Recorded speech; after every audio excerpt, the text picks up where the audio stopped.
Muy buenas noches, tengan todos ustedes. Soy el doctor Eduardo Antonio Lara Pérez.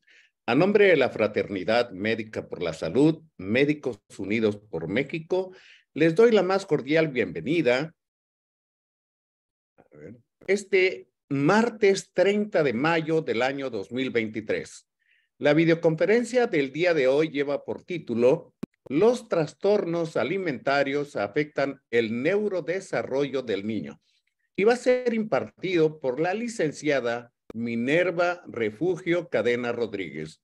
La licenciada Minerva es licenciada en Ciencias de la Comunicación, de la Educación, licenciada en Lengua y Literatura, licenciada en Sociología, docente preescolar y secundaria.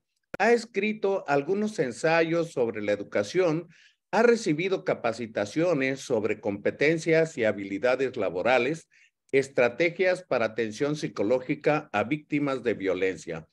Colabora y es miembro activo de la Asociación Mexicana de Ciencias de la Educación y Desarrollo Humano, Sociedad Civil. Es para mí un gusto recibir nuevamente a Minerva Cadena, que tanto cariño le tengo. Bienvenida y tienes el uso de la palabra. Adelante, Minerva.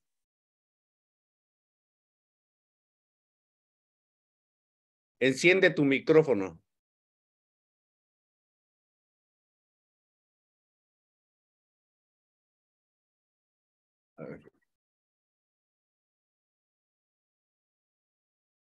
A ver, ahí, ¿quieres encender tu micrófono?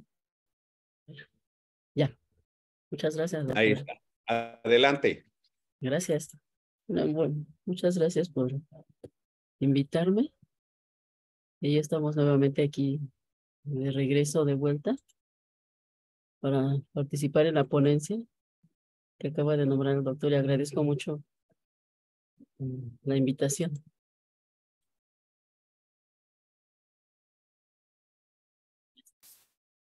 ¿No se ve todavía? Muchísimas gracias. Entonces el tema es Sí se trastornos ve, alimentarios. sí se ve. ¿Sí se ve? Sí. Perfecto. Entonces el tema es trastornos alimentarios en el neurodesarrollo. Bueno, ¿por qué me interesó este tema o por qué me interesa? Bueno, porque pues, a lo largo de la historia se ha notado precisamente que las personas que tienen problemas alimentarios no pueden desarrollarse en toda su capacidad. Perdón, Minerva, no Sí, está en forma de presentación. ¿no están? No, ¿Ya? ahí se está ahí ahora sí. Ahora Adelante. sí. Perfecto. Bueno, de acuerdo, entonces continuemos. Bueno, el neurodesarrollo infantil, ¿qué es?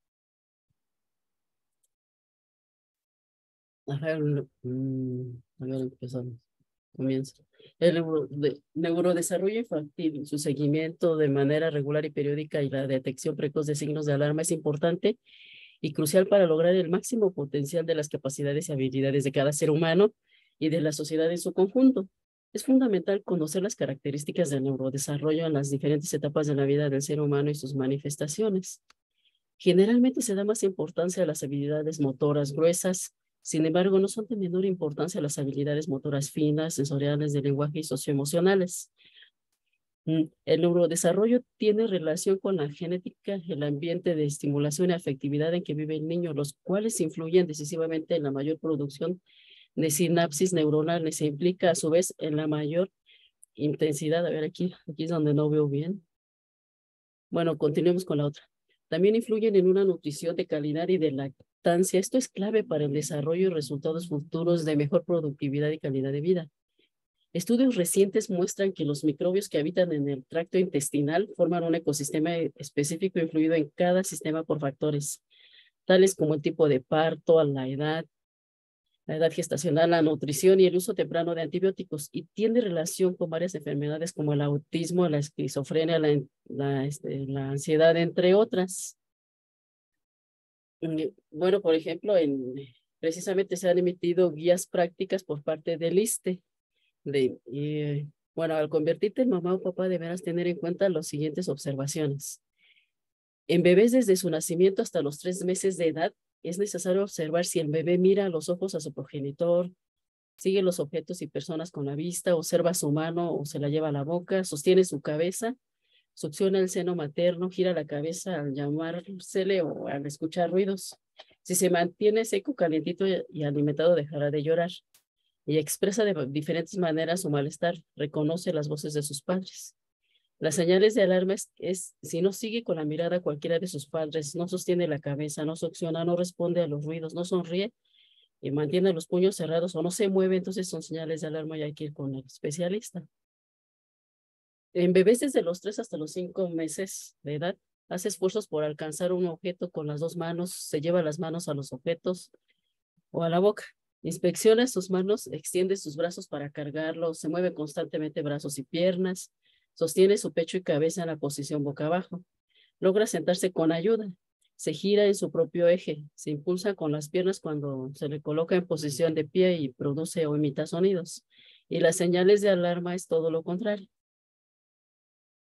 De bebés de 6 a 11 meses, los niños pueden presentar retraso en el desarrollo psicomotriz, pues no podrán adquirir las habilidades que continúan en etapas posteriores, lo cual podría repercutir en etapas posteriores en su desempeño escolar, deportivo y social.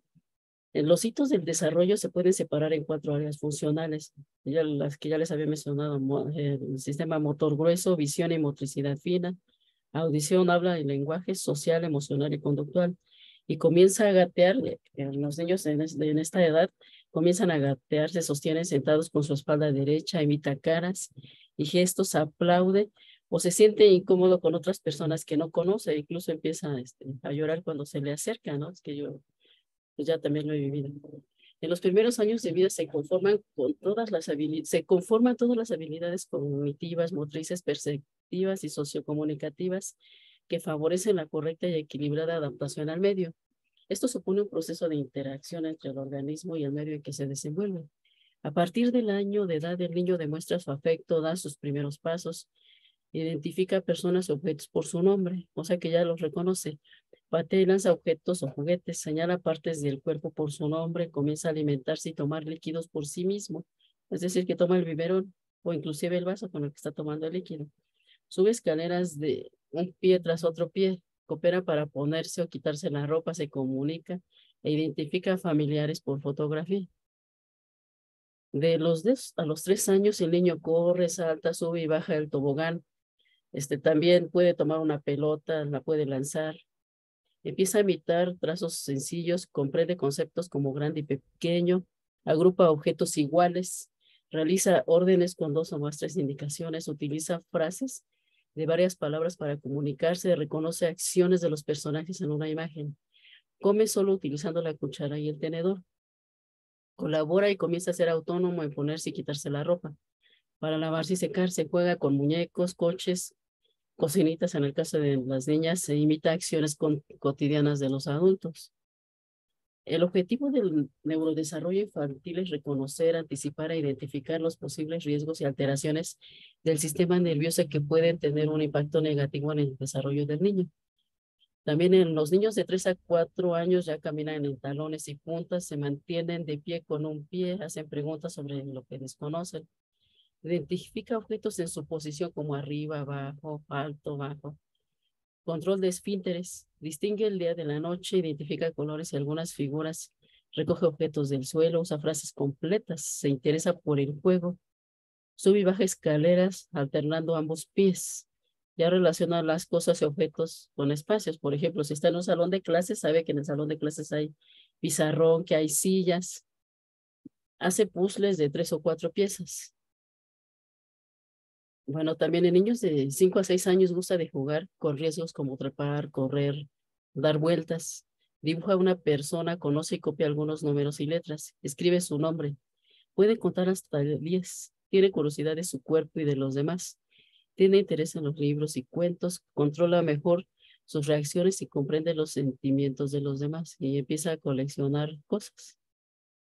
Bueno, también la inmunogenética puede ser definida en sentido amplio como la disciplina científica que se encarga del estudio de los factores genéticos que controlan la respuesta inmunitaria, así como la expresión de otras características hereditarias de naturaleza antigénica.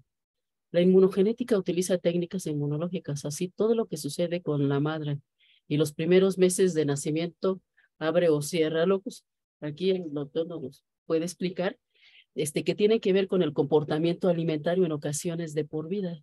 O sea, si la alimentación no es la adecuada, obviamente, las células sufrirán cambios y transformaciones y eso generará o provocará enfermedades en su vida futura. Por eso es tan importante darles una buena alimentación a los niños. Es como una plantita, la célula, ¿no? Necesita alimentarse, nutrirse, ¿para qué?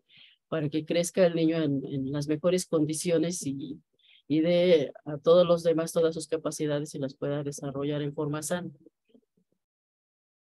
Y también debido a ello, antes de que la mujer embarazada, de que esté embarazada, debe de alimentarse bien, ir con el especialista, con el médico, asignado para ello, y debe de seguir un tratamiento regular para poder embarazarse. O sea, debe de alimentarse adecuadamente antes del embarazo, durante el embarazo y después cuando ya lo esté amamantando al bebé. Bueno, aquí voy a tratar acerca del neurodesarrollo. El neurodesarrollo del cerebro es un proceso muy complejo y preciso que inicia en la vida intrauterina y el primer año de vida. Existen 4 etapas básicas. Una de ellas es la proliferación neuronal. Es el proceso que ocurre en la primera mitad de la gestación. Se da origen a 100.000 millones de neuronas que el cerebro posee. Se desplazan a su lugar final en la corteza durante el proceso llamado migración. Bueno, ¿qué es la migración? Es un proceso que ocurre en el segundo trimestre del embarazo.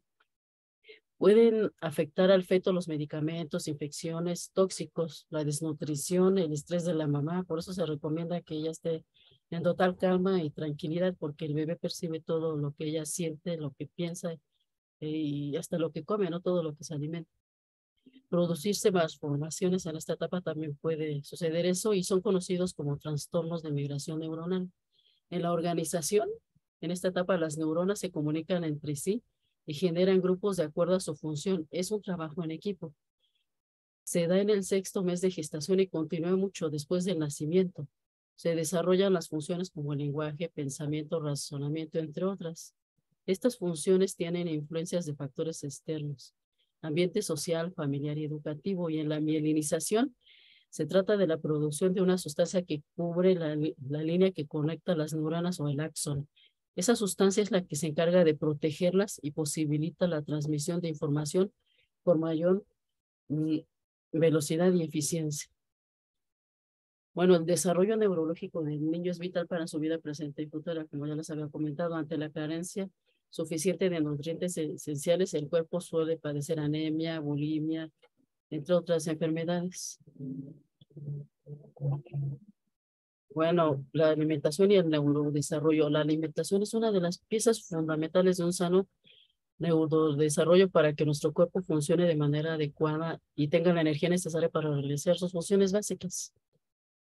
Por medio de los procesos de nuestro metabolismo obtenemos los nutrientes que necesitamos, los cuales nos permiten obtener una fuente de energía y pues en el bebé todos sabemos que la leche materna es fundamental, pero no solamente eso, sino que la mamá debe de estarse alimentando adecuadamente también en este proceso. Nuestro cerebro es una más de esas funciones que posee nuestro cuerpo para que alcance un adecuado desarrollo.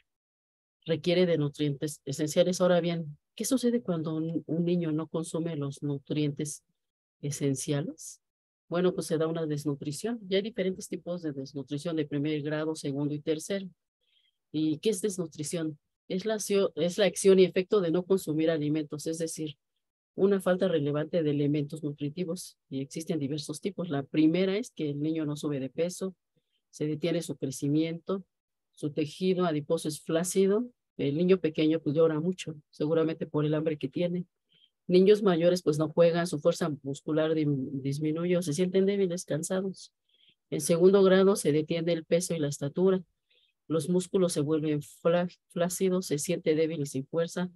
Trastornos digestivos y constantes diarreas. Piel con grietas o piel partida.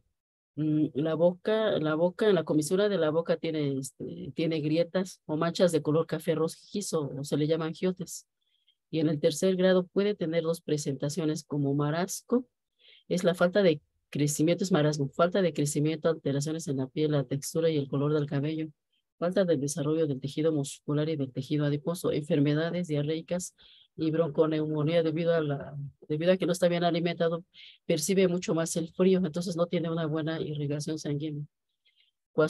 Kwashiorkor se presenta en los preescolares y esto es debido a la falta de proteínas. La desnutrición es una carencia de calorías o de uno o más nutrientes esenciales. La desnutrición es evidente, bajo peso y talla, los huesos sobresalen, la piel es seca y el cabello se cae con facilidad, o generalmente se les presenta en el cabello orzuelo. La comisura de la boca se ve en la piel, manchas rojizas, café o lo que les decía, giotes, entre otras afectaciones, tales como dificultad de concentración, mala memoria, no retienen la información, sin fuerzas ni vigor para jugar o realizar otras actividades. Generalmente se cree que la desnutrición es una carencia primaria de calorías, es decir, carencia general de alimentos o proteínas. Y esto quiere decir que hay carencia de vitaminas y carencia de minerales y suelen considerarse trastornos diferentes. Cuando las calorías son insuficientes, es muy probable que las vitaminas y los minerales también lo sean. La malnutrición es un desequilibrio entre los nutrientes que el organismo necesita y aquellos de que dispone. Por lo tanto, incluye tanto la sobrealimentación, el consumo de una cantidad excesiva de calorías, y estas generalmente son grasas, vitaminas, minerales o un suplemento dietético, como la desnutrición. El número de personas desnutridas en el mundo ha aumentado desde 2014. El Estado Mundial de la Seguridad Alimentaria y la Nutrición en el 2020 nos dice que la Organización de las Naciones Unidas para la Alimentación y la Agricultura, o la FAO, informó que casi 690 millones de personas, es decir, 8.9% de la población mundial, estaban desnutridas en 2019, lo que representa un total de 60 millones más de personas que en 2014. La mayoría vive en países con altas tasas de inseguridad alimentaria, y el informe de la FAO prevé que para la pandemia del COVID-19 puede haber en el 2020 el número de personas que están desnutridas, o sea, 132 millones. Esto quiere decir que aumentó en 83 millones adicionales con respecto a 2014. Y aquí les tengo un mapa acerca precisamente general. Esto es de hace 3 años. Y en Norteamérica nos dice que de la población mundial, el 2.6% hay personas desnutridas. En África Occidental y Central, 33.1%. En Europa del Este y Asia Central, 9%. En Oriente Medio y África del Norte, 14.7%. En Asia del Sur, 34.4%. En Asia del Este y el Pacífico, 8.4%. Y en Sudáfrica, pues es uno de los países casi más altos de los continentes. África Oriental y Sudáfrica, 33.6%. Pero también un dato que me llamó mucho la atención es que esta gráfica es de hace 8 o 9 meses y la desnutrición precisamente se incrementó.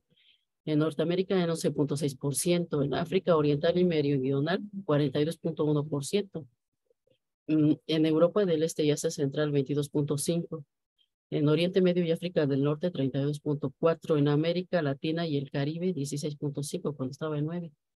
Asia Oriental y el Pacífico 17.2% y Asia Meridional 49.9%. Entonces, por eso me llamó la atención este tema. ¿Y qué se puede hacer al respecto? A nivel social, determinadas circunstancias aumentan la desnutrición, como ser muy pobre, no tener un hogar, sufrir trastornos psiquiátricos, estar muy enfermo. Una persona enferma puede ser incapaz de comer lo necesario por inapetencia o simplemente porque no tiene deseos de comer o porque su organismo presenta un mayor requerimiento nutritivo y lo que está consumiendo no es suficiente para lo que necesita esta persona. Ser una persona joven, los lactantes, los niños y los adolescentes tienen mayor riesgo de desnutrición a causa del crecimiento y por tanto necesitan mayor número de calorías y nutrientes. Ser una persona mayor, no tener los suficientes recursos económicos por parte de los padres, por lo que es una causa para que los menores no reciban suficientes nutrientes en su dieta diaria. A nivel social, la escasez de alimentos y agua potable para mantener una alimentación adecuada, esa es otra causa.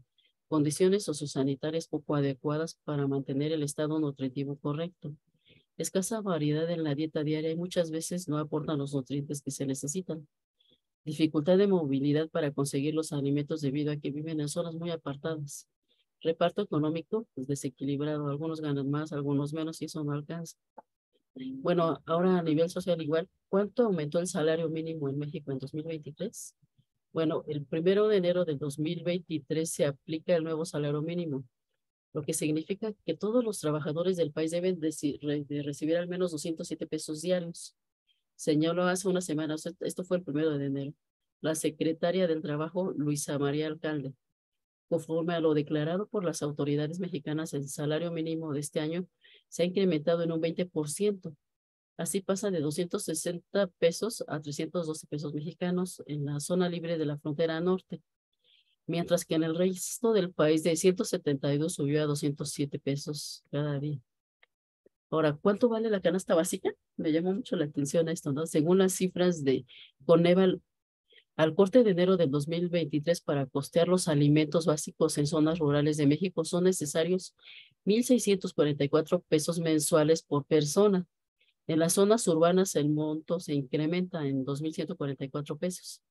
Una familia de 4 personas que reside, por ejemplo, en la zona de Guadalajara, necesitaría un ingreso total de 8,576 pesos al mes para costear la alimentación de sus integrantes. También en una zona rural en Michoacán, otra familia también de 4 integrantes requiere de 6,576 pesos mensuales solo para pagar la comida del hogar. Ahora bien, nutrición y problemas nutricionales. La alimentación es la acción voluntaria por medio de la cual el individuo ingiere comestibles. La alimentación varía según la cultura, la situación económica, el gusto de cada región y el estado de ánimos, inclusive. La nutrición es el conjunto de procesos químicos que realiza el organismo dirigiendo, absorbiendo y utilizando los nutrientes contenidos en los alimentos para su crecimiento, mantenimiento y reparación. Un nutriente es una sustancia química que contiene los alimentos y que el organismo utiliza para la formación de nuevos tejidos durante el crecimiento, para reemplazar los tejidos que se desgastan o destruyen, para la reproducción y como fuente de energía para llenar las necesidades calóricas del organismo. Vitaminas y minerales en una dieta sana. Bueno, ¿cuáles son estos? Bueno, son la vitamina B, la C, la K, la D, la E, la A, el complejo B, que es están contenidos en la B1 o tiamina, B2 o riboflavina, B5 o niacina, B6 o piridoxina, B12 o cianocobalamina. También en el ácido pantoténico que se encuentra en las vísceras, la jalea real, la yema de huevo, carne de res y leche. Y todo esto es necesario para mantener en buen estado la piel y el sistema nervioso. Y también necesitamos los minerales, que son sustancias inorgánicas que sirven para que el organismo pueda llevar a cabo sus funciones. Y estas son esenciales para la vida. Son el calcio, fósforo, sodio, cloro, potasio, magnesio, hierro, azufre, yodo, manganeso, cobalto, cobre y zinc. Bueno, lo que ya les mencioné, vitaminas en una dieta sana, y vitaminas liposolubles, A, D, E, K, y vitaminas hidrosolubles. O sea, estas se disuelven en aceite, las primeras y hidrosolubles se disuelven en agua. El complejo B, la vitamina C, biotina, y como minerales, lo que ya les había mencionado. Ahora, la vitamina A. Los depósitos de vitamina A de los recién nacidos dependen de la leche materna para cubrir sus necesidades. Abundan las zanahorias, el jitomate, remolacha, duraznos, mantequilla, chabacanos, leche, yema de huevo, hígado y verduras de hoja verde. La carencia o insuficiencia de esta vitamina ocasiona ceguera nocturna, anemia, inmunodeficiencia, alteraciones en la piel y mucosas. El exceso de esta también puede causar malformaciones. En la vitamina D se forma cuando la piel se expone a los rayos ultravioletas del sol, se almacena en el hígado y en menor proporción en el tejido linfático. Abunda en alimentos como el hígado, la carne, la espinaca, el trigo entero, legumbres y frutas. Su deficiencia durante la etapa prenatal se asocia a alteraciones en determinadas estructuras del sistema nervioso central, al disminuir la expresión de algunos genes involucrados en el crecimiento del cerebro y del cerebelo, condicionando en la edad adulta trastornos de conducta, de memoria y de aprendizaje, y también su carencia pues, produce otras situaciones complejas. En la vitamina E es esencial para el adecuado funcionamiento y formación del sistema nervioso. Puede atravesar membranas y entrar en tejidos como el del cerebro. Se encuentra en la lechuga, alfalfa, germen de trigo y otros granos, leche y yema de huevo. El déficit de esta vitamina se ha relacionado con ataxia cerebelosa, daño medular cordonal posterior y neuropatías periféricas. La vitamina K es necesaria para la formación de protrombina, sustancia necesaria para la coagulación de la sangre. Se encuentra en alfalfa, espinacas, coliflor, jitomate, y también es difícil que falte esta vitamina en el organismo porque se sintetiza en el intestino por medio de la flora bacteriana. Bueno, y aquí vamos con las vitaminas del complejo B. La B1. ¿Cuál es su función? Es una coenzima vital en el metabolismo de los carbohidratos. ¿En qué alimentos la encontramos? En los cereales sin refinar, el hígado, leche, huevo, pescado, levadura de cerveza, nueces, verduras y frutas. Y su carencia afecta al sistema nervioso, al tracto gastrointestinal y al sistema circulatorio. La B12 interviene en la respiración celular, la encontramos en leche, hígado, huevo, carne y legumbres. Su carencia provoca labios descamados y sus comisuras, alteraciones en la piel, estomatitis, dermatitis y glosis. La vitamina B5 previene la pelagra y la encontramos en el germen de los granos, en los vegetales verdes, nueces, yema de huevo, carne de res, pescado y levadura. Afecta, si no la tenemos, se genera lo que se dice la pelagra, las 3D, demencia, dermatitis y diarrea. La piridoxina sirve para numerosas reacciones del metabolismo intermedio. La encontramos en los vegetales, en la levadura, en el germen de trigo, yema de huevo, carne de res y pescado. A ver, ajá. ¿Y qué provoca? A ver, su carencia de ella provoca la descamación de labios y comisuras, glositis y dermatitis. Y no alcanzo a verla de acá abajo. ¿Cómo puedo quitar esta parte de aquí, loco? A ver, va de nuevo. Bueno, seguimos con los minerales. Los minerales son sustancias inorgánicas que sirven para que el organismo pueda llevar a cabo sus funciones. Son esenciales, lo que ya les había mencionado. El sodio y el cloro se ingieren en la sal y son necesarios para mantener el equilibrio de líquidos en el organismo. El hierro es el elemento básico de la hemoglobina en la sangre, que transporta el oxígeno. Se almacena en el hígado y en menor proporción en el tejido linfático. Abunda en el hígado la carne, la espinaca, el trigo entero, legumbres y frutas. También el yodo es indispensable para que funcione la glándula tiroidea. Su deficiencia produce el bocio en zonas donde el agua potable no la contiene. Previene el retraso mental. Lo ingerimos con la sal yodada. Las madres que consumen sal yodada pueden transferir cantidades de yodo adecuado a su bebé a través de la leche materna. Bueno, en el calcio y el fósforo son indispensables para el desarrollo de los huesos, dientes, el funcionamiento adecuado de los sistemas nervioso y muscular. El calcio también sirve para la coagulación de la sangre y un sinnúmero de funciones.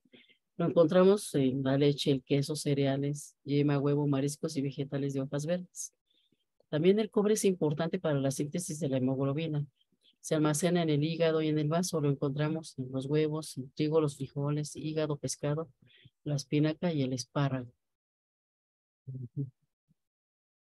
El potasio se encuentra en equilibrio con el cloro y el fósforo y en parte con las proteínas. Abunda en las legumbres, frutas, verduras, carnes y cereales. En el cobalto intervienen en el crecimiento del niño, en el apetito, la conservación normal de la piel y en la formación de elementos figurados en la sangre. Se encuentran en el hígado y en los mariscos. Y también no olvidemos que el agua es indispensable para la vida. Constituye 2/3 partes del peso del cuerpo y forma parte de los tejidos. Es la base de la sangre y la linfa, por lo que si una persona deja de tomar agua, se muere. Ahora bien, ¿cuánto vale una canasta básica? Ya les había mencionado. Ahora, la canasta básica alimentaria se calcula con ponderaciones del Índice Nacional de Precios al Consumidor. Incluye alimentos de alta incidencia por su participación en el consumo total. Algunos de los alimentos que integran la cesta básica son maíz y sus derivados, frutas y verduras, leguminosas como el frijol, las lentejas, leche y sus derivados como los quesos, bebidas, alimentos preparados, carnes, entre otros. Por otro lado, el valor de la canasta básica ampliada fue de 3,075 pesos por persona al mes. en regiones rurales y de 4,276 pesos mensuales en regiones urbanas. Esto quiere decir que se incrementaron los precios en todo.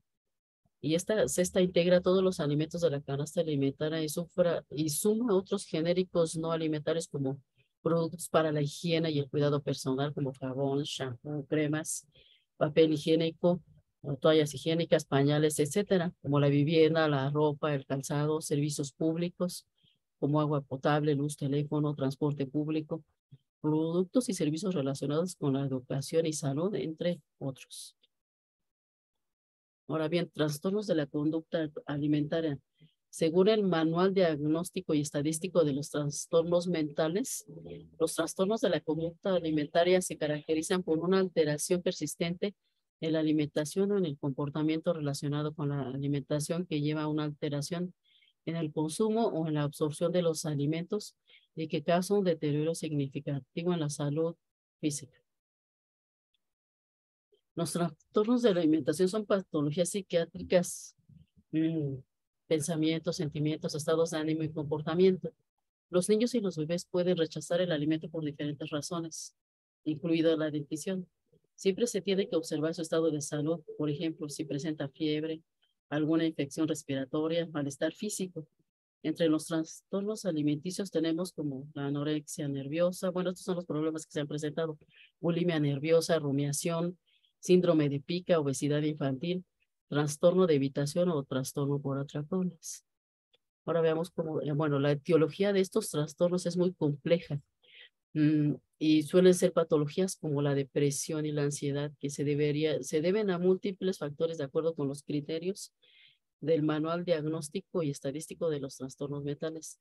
La prevalencia de estos trastornos en adolescentes de 11 a 19 años es entre el 1,2% en varones y 5,7% en mujeres. Sin embargo, los pacientes pueden ocultar los síntomas debido a vergüenza o estigmatización, por lo que es posible que esté subdiagnosticado. Los padres, cuidadores y los profesionales de salud deben de estar al tanto de los síntomas y características de estas entidades o de estos problemas que incluyen dietas para perder peso, comer de manera compulsiva, vómito provocado, ejercicios excesivos y el uso de laxantes o diuréticos. Algunos síntomas pueden deberse a una conducta alimentaria desordenada y eso no implica que sea un trastorno de alimentación, pero puede representar un factor de riesgo. Por lo tanto, es necesario estar al tanto. Bueno, existe un cuestionario de SCOFF, por sus siglas en inglés, desarrollado en el año de 1999 y es el más utilizado para evaluar un trastorno de alimentación. Y este consta de 5 preguntas dicotómicas. Esto quiere decir que a quienes se les encuesta, se les entrevista, deben de responder sí o no. Y se considera positivo cuando el participante contesta afirmativamente a 2 o más preguntas. Desde el punto de vista epidemiológico, los autores han podido considerar la magnitud de la alimentación desordenada y su distribución en la población de riesgo. Esto es importante para planificar y ejecutar acciones preventivas y terapéuticas. El resultado de esta revisión sistemática y metaanálisis fue evaluar la proporción global de alimentación desordenada en niños y adolescentes utilizando esta herramienta. Ahora bien, ¿en qué consisten estas preguntas? Una de ellas es, ¿te haces tú mismo? O más bien, tú mismo te provocas, te sientes incómodo cuando comes, estás incómodamente lleno. ¿Te preocupa si has perdido el control sobre cuánto es lo que estás comiendo? ¿Has perdido recientemente más de 15 libras en un periodo de 3 meses? 15 libras vienen siendo más o menos 7 kilos en 3 meses, 7,5 kilos. ¿Crees tener sobrepeso cuando otros dicen que eres demasiado delgado? ¿Dirías que la comida domina tu vida? Son estas preguntas que se hacen en este cuestionario. Ahora, principales resultados. En este análisis fueron incluidos 32 estudios con un total de 63,181 participantes provenientes de 16 países.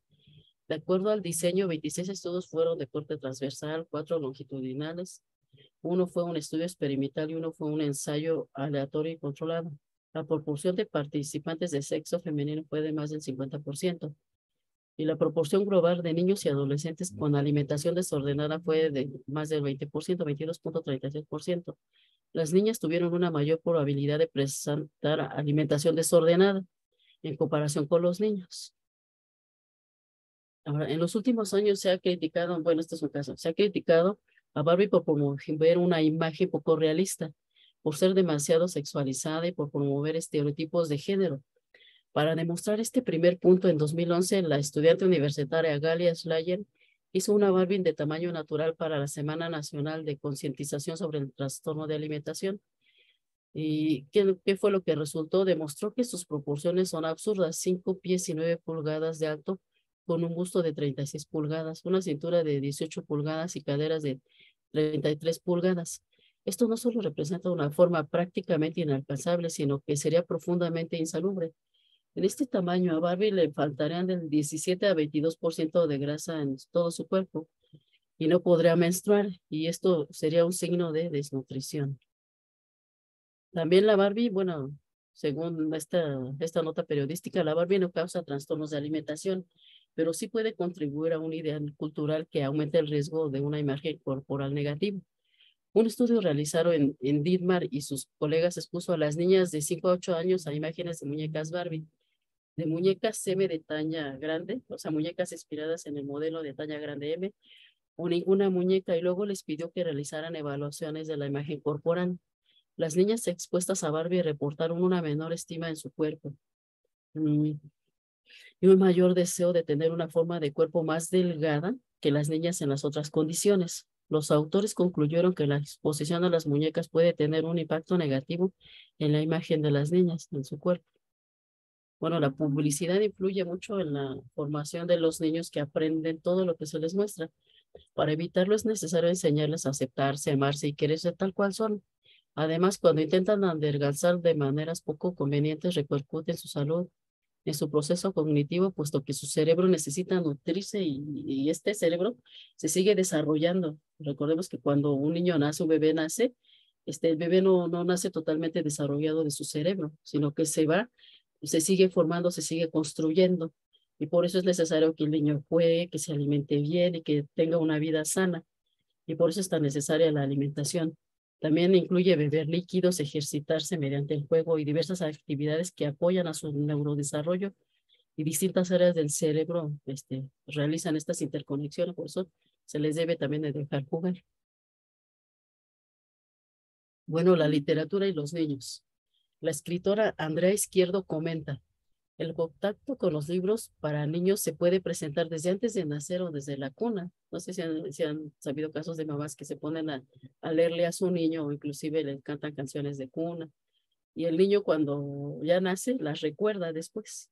Eso, yo conozco un caso, ¿no? De una persona que llevaba al médico, un taxista llevaba al médico a una persona, a una mamá, y siempre que lo ve lo recuerda, o sea, ese niño sí recuerda esa voz, seguramente desde antes de nacer, ¿no? Y por eso es que cada vez que lo ve, recuerda esa voz y siempre lo recibe bien.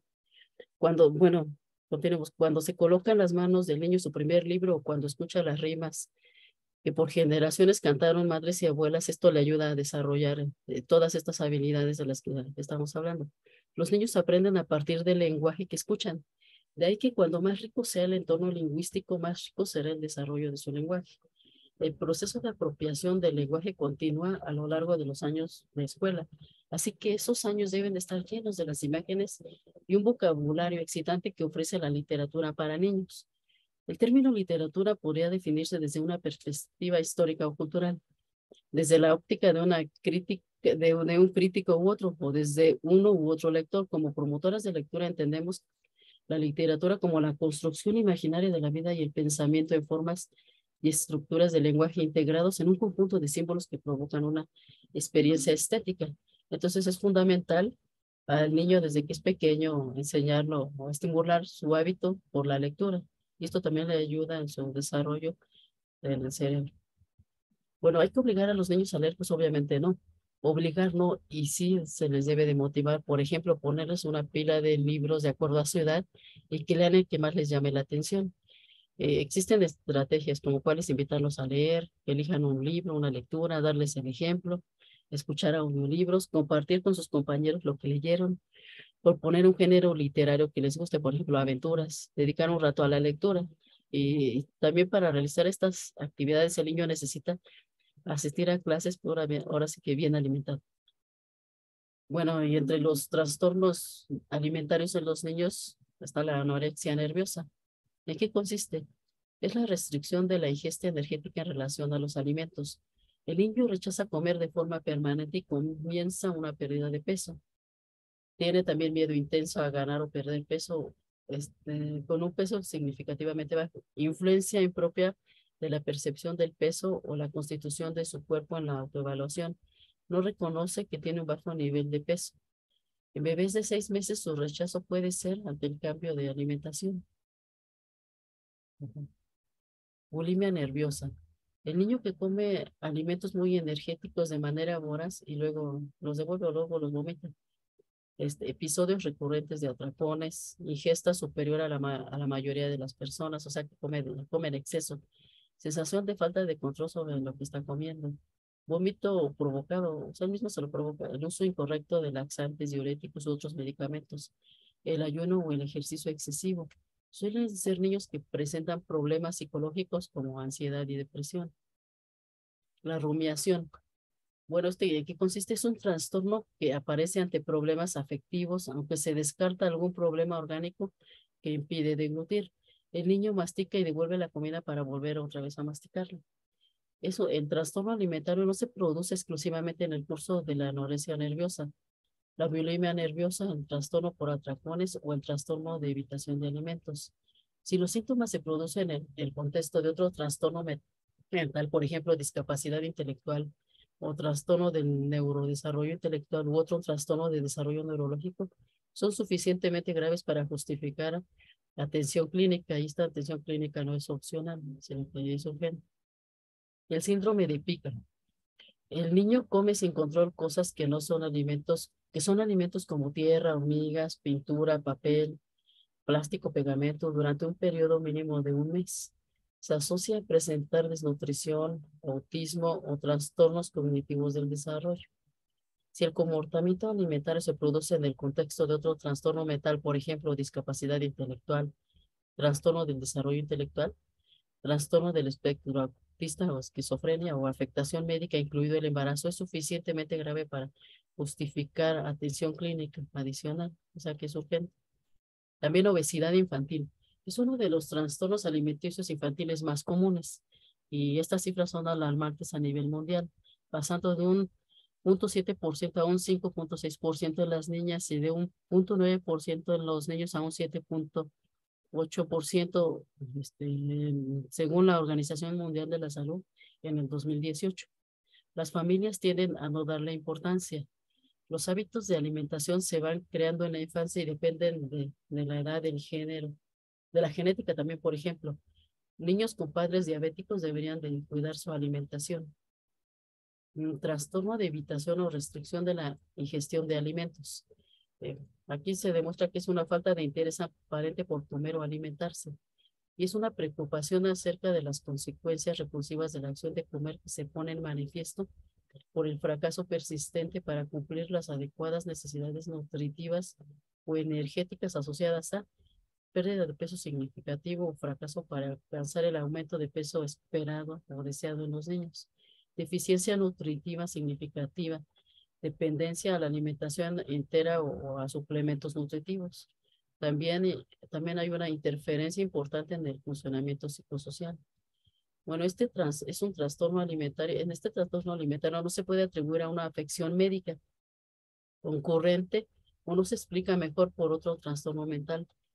Cuando el trastorno alimentario se produce en el contexto de otra afección o trastorno, la gravedad del trastorno alimentario excede a la que suele asociarse a la afección o trastorno y justifica la atención clínica también adicional.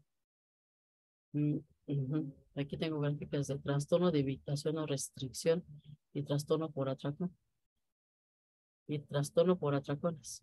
Episodios recurrentes de atracones. Un episodio se caracteriza por ingestión en un periodo determinado, por ejemplo, dentro de un periodo cualquiera de 2 horas, de una cantidad de alimentos superior a la que la mayoría de las personas ingieren. Sensación de falta de control sobre lo que se ingiere. También se asocian a 3 o más de los hechos siguientes. Comer mucho más rápidamente de lo normal, comer hasta sentirse desagradablemente lleno, comer grandes cantidades de alimentos cuando no se siente hambre, comer solo debido a la vergüenza que sienten por la cantidad que ingieren. Suelen sentirse a disgusto, deprimidos o muy avergonzados. Malestar intenso respecto a los atracones. Se producen al menos una vez a la semana durante 3 meses. Bueno, también hay campañas respecto a comer bien, a comer sanamente. Una de ellas es campaña Alimentos Saludables. Ujú. A través de la campaña Alimentos Saludables para cada niño se entregarán canastas. Esto es del 11 de junio de 2020. Se entregarán canastas básicas y tarjetas alimentarias a familias con niñas, niños y adolescentes afectados económicamente por la contingencia sanitaria o el COVID-19. ¿En dónde? En el Estado de México, Baja California, Quintana Roo y Tabasco. Esta acción ofrece mecanismos para que el sector empresarial y el público apoyen a través de UNICEF. Mm, Bueno, ahora también hay otra, bueno, hubo otra campaña. Esta campaña es reciente, es de este año, del mayo del 2023. Come como campeón, iniciativa de UNICEF, invita a niñas, niños y adolescentes a elegir hábitos saludables. Y aquí hay, ahora sí que varias personas que apoyan esta campaña.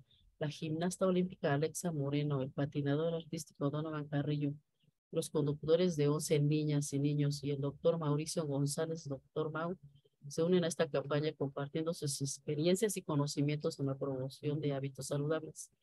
En México es necesario promover hábitos más saludables para hacer frente a la pandemia de obesidad infantil. Aquí hay un dato interesante: 12.7 millones de niñas, niños y adolescentes de entre 5 y 19 años están en situación de sobrepeso u obesidad, es decir, 41% del total de ese grupo de edad. Estos son datos del 2020. Más del 85% de la población de México consume bebidas endulzadas, como refrescos, gaseosas, y más del 50% de niñas y niños comen cada día botanas, dulces y postres, o sea, cosas que no les alimentan. Esto es dato del 2020 también. Bueno, en Campeón Come como campeona, enfocada en visibilizar la importancia de elegir un estilo de vida saludable respecto a la alimentación y actividad física a través de las voces de campeones y campeonas en distintas disciplinas, tales como el deporte, la ciencia y el arte. Mediante las voces de campeones y campeonas de los ámbitos deportivo, cultural, científico y artístico, se brindará información y herramientas prácticas para la promoción de hábitos saludables que inspiren a niñas, niños y adolescentes, pero también a personas cuidadoras, incluyendo información y consejos de alimentación, ideas para fomentar la actividad física y recetas sencillas para preparar en casa. Esta campaña se llevará a cabo a partir de mayo de 2023, o sea que todavía sigue en pie, y será difundida durante el resto del año a través de distintos canales de comunicación, entre ellos redes sociales, televisión y algunas actividades locales como eventos, talleres y asesoría para ampliar la promoción de estilos de vida saludable. Bueno, y también hay, todos sabemos, ¿no? En el caso de Anaí, casos que tuvieron trastornos alimentarios. Uno de ellos es de Anaya a María Levy, 11 famosas que superaron trastornos alimenticios. Y una de ellas, bueno, son varias. Ana Bárbara, Isa González, Anaí, Natalia Telles, entre otras, lograron superar su desorden alimenticio y hoy lo celebran junto al Día Mundial de la Alimentación. México, en el Día Internacional de la Alimentación recordamos a estas famosas que sufrieron de bulimia o anorexia, pero que hoy no solo dan su testimonio, sino que invitan a otras a aceptarse y amarse tal y como son. Así como así como a millones de personas les cuesta encontrar alimentos que llevarse a la boca, hay muchos otros que por decisión propia alteran su dieta diaria, ocasionando severos desórdenes alimenticios. El mundo del espectáculo no está ajeno a este problema y varias son las estrellas que han presentado severos desórdenes alimenticios que muchas veces las han llevado a la muerte, como es el caso de la actriz Carla Álvarez. Y aquí está la página en donde sacaron estos datos. Bueno, conclusiones. En sentido social, el contexto socioeconómico influye en la forma que elegimos alimentarnos, en donde se derivan problemas de trastornos alimentarios. En sentido educativo y nutricional, los trastornos alimentarios y la alimentación desde el vientre materno influyen en el aprendizaje de los escolares y si cuentan con el apoyo necesario es indispensable probablemente concluyan la escuela por los gastos que conlleva. Probablemente pues sí. Además de que están en periodo de crecimiento y formación, una manera de evitar más afectaciones tanto a los menores y padres de familia Es la educación no solo en la escuela, sino también desde el hogar. O sea, cambiar hábitos alimenticios, aunque sabemos que esto es difícil, porque por todo lo que se nos ofrece de comida, de alimentación, que se está consumiendo como refrescos, entre otros productos, y que es difícil salirse de todo este núcleo en el que vivimos. En sentido literario y de otras áreas de formación, si el niño no acude a clases bien nutrido, le costará más trabajo aprender e ir al ritmo de sus compañeros, lo que no será óptimo en su aprendizaje, retrasándole con respecto a su nivel educativo en el que debe de llevar cierto avance con respecto a sus compañeros. Y esto, y aquí están las referencias bibliográficas. Gracias.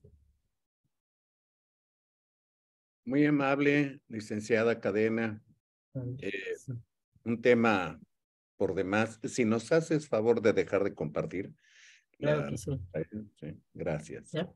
Sí, ya. ¿Sí me Todavía salí? no. Todavía no. No, Todavía no. Estaba yo. Sí. Ya entendí. Entonces, a ver, a ver, ¿ya me salí? yo lo voy a hacer por acá. Ya me salí.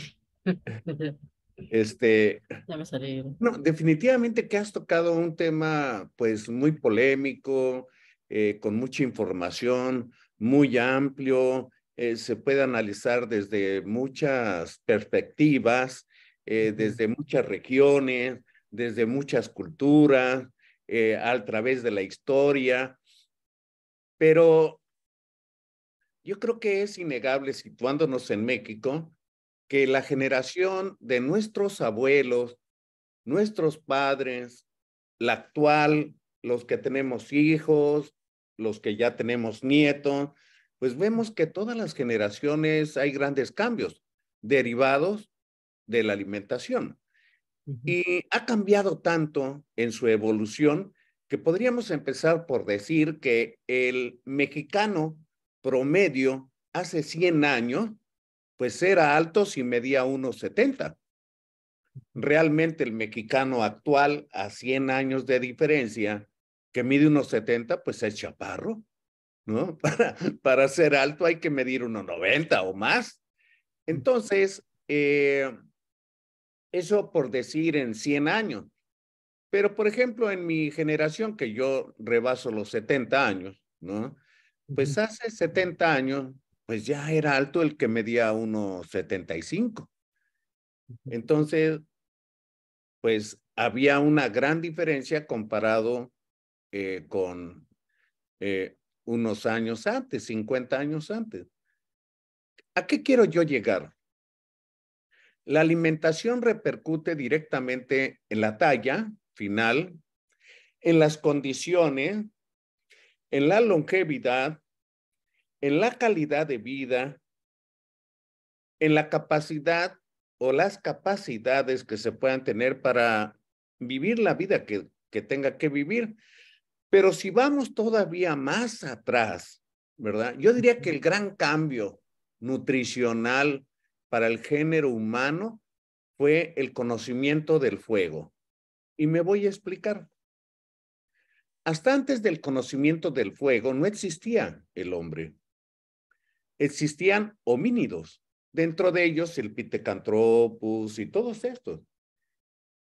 ¿Cuál era la característica importante que hacía una gran diferencia?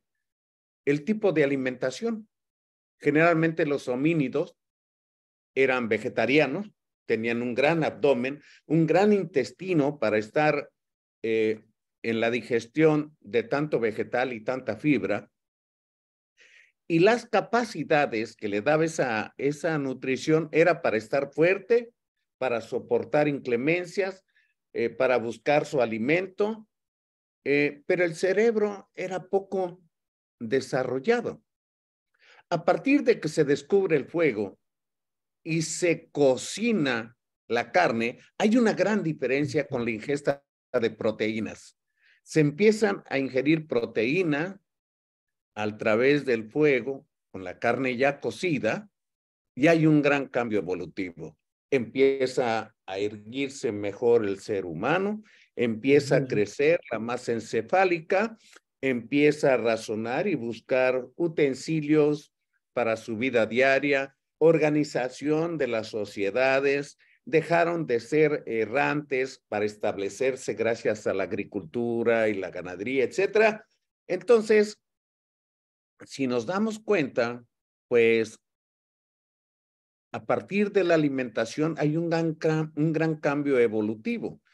Y actualmente estamos un poco en regresión, y voy a tratar de explicarme lo más rápido que pueda, porque hasta hace muy poco tiempo el ser humano entendía que nuestro cuerpo está hecho para hacer ejercicio y con la actitud de lucha, sobre todo la gran diferencia con el género masculino a diferencia del femenino. Pero ahora que el ser humano no tiene que ir a la guerra o luchar por algo, ¿verdad? Y darse físicamente ahí contra otro.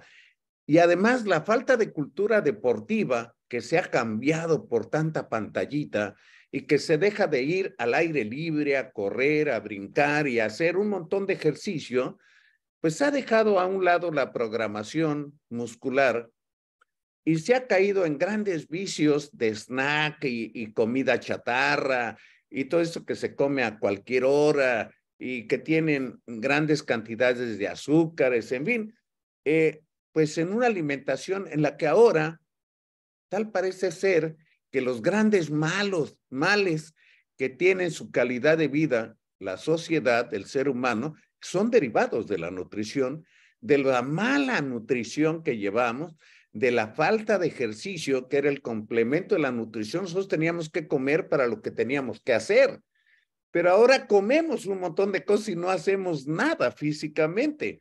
Entonces, yo creo que ahí tenemos una gran tarea.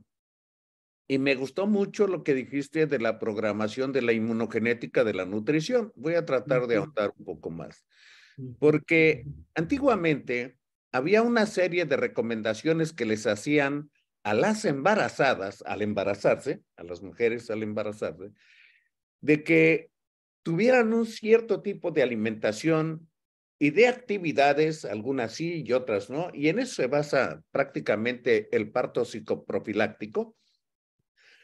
Pero, ¿cuál es el fondo de eso? El fondo es la programación de la inmunogenética de la nutrición, porque desde que la mamá se está alimentando embarazada, muchos piensan, o la teoría más fuerte es que el gran consumo de álcalis favorece la decisión genética de una niña y de ácidos de un niño. Entonces, parece ser que la alimentación está ligada a la disposición de género. Y luego de ahí va a ser importante lo que come la mamá para el gusto del recién nacido y también la forma de comer, si se le da seno materno o alimentación complementaria, a qué dar la lactación, con qué, etcétera. Todo esto porque se inhiben unos genes y se estimulan otros.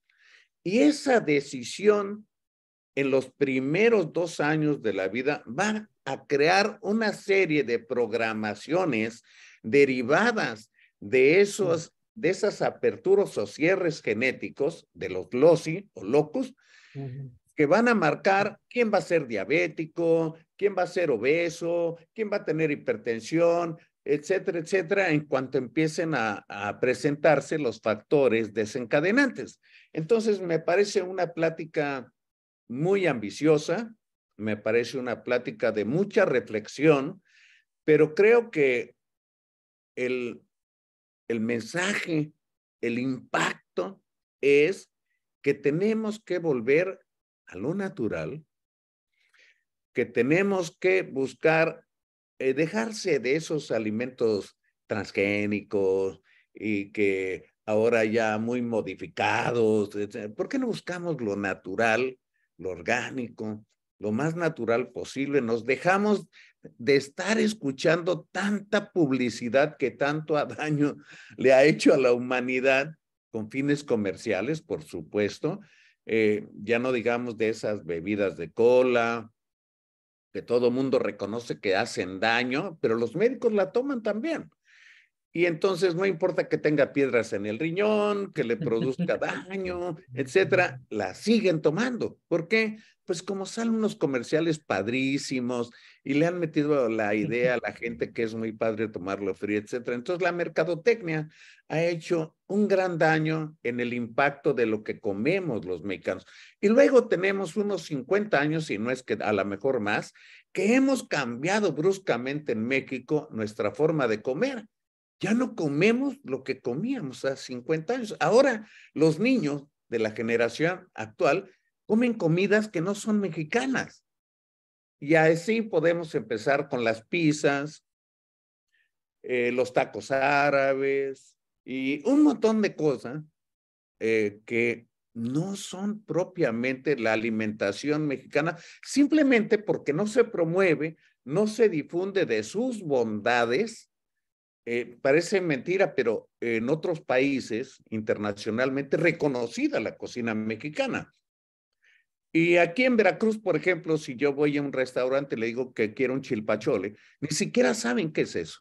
Entonces, creo que debemos devolver un poco a las raíces el mensaje que a mí me deja, la reflexión, el análisis que yo puedo entender de esta plática que la hiciste muy sencilla y me parece muy difícil porque es terriblemente compleja.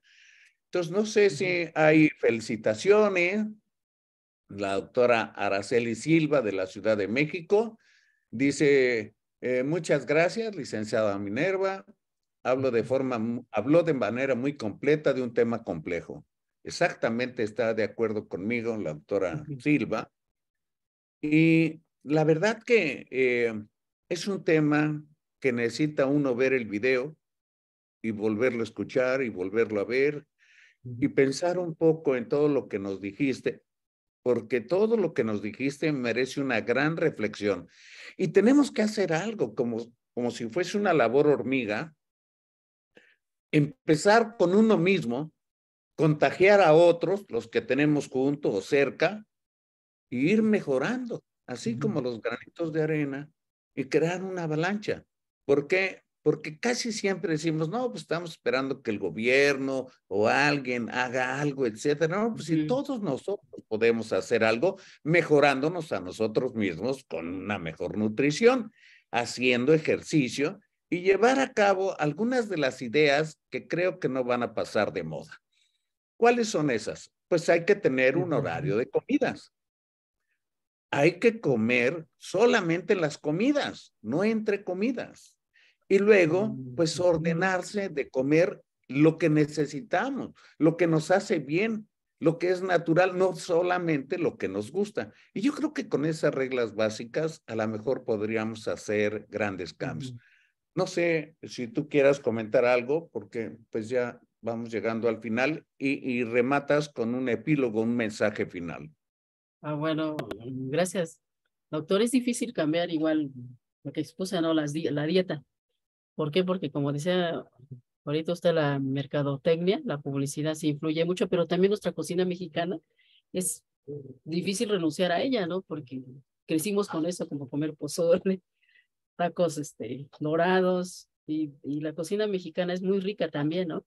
Entonces tal vez habría que hallar un equilibrio, no comer tal vez en exceso de calorías, o acudir al médico o a un nutriólogo para que nos recomiende qué hacer, pero como usted dice, debe de empezar por uno mismo. Y gracias. Muy bien, pues yo quiero rematar finalmente que somos lo que comemos, que hay cosas fundamentales en la vida, hablando de la calidad de vida, que están presentes desde que nacemos y desde antes de nacer hasta que morimos. Y es muy fácil. Primero, ¿qué es lo que comemos? Segundo, ¿qué tanto respiramos? Y por último, ¿qué tanto nos movemos? Entonces, si nosotros no somos capaces de comer lo que necesitamos, si no somos capaces de checarnos que estemos respirando adecuadamente, y luego de ahí, si no nos movemos, y voy a poner un ejemplo, un adulto promedio, un adulto joven como tú, debe de caminar 4 kilómetros diarios. Esa es su cuota diaria, que son 10,000 pasos, Entonces yo creo que mucha gente queda debiendo. Y luego, si aparte tiene una dieta de 3.500 calorías en lugar de 2.000 calorías que debería de tenerla, bueno, pues la ecuación sale muy desventajosa. ¿Cómo va a bajar de peso? ¿Cómo va a estar saludable? ¿Cómo no va a tener un problema de malnutrición o enfermedades concomitantes con ello, como la diabetes, hipertensión o daños renales o metabólicos? Pues si no está haciendo la tarea para lo que fuimos creados. Entonces yo quiero agradecer a nombre de la Fraternidad Médica por la Salud la excelente participación de la licenciada Minerva Cadena y quiero invitarles a todos ustedes a ver este video en nuestro canal de YouTube, estará en unos minutos más. Muchas gracias a todos y buenas noches.